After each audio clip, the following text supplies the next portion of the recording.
Saturday morning, it's 9 o'clock and I'm having my breakfast here. I'm sitting at the counter here and it's just around the corner of my house.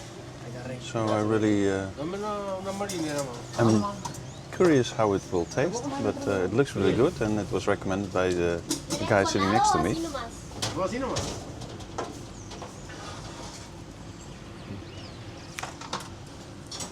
So for my blog.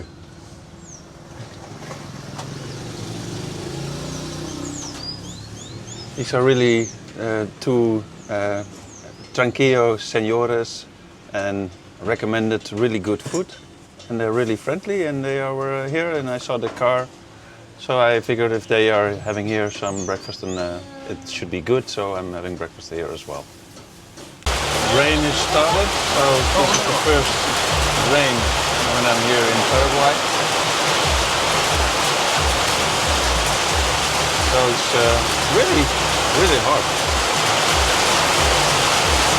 Un regalo. What's that, my friend? Un regalo. Oh. Gracias, señor. Gracias. Me llamo Jos. I was given some yogurt and some milk from this delivery guy, so this is really friendly.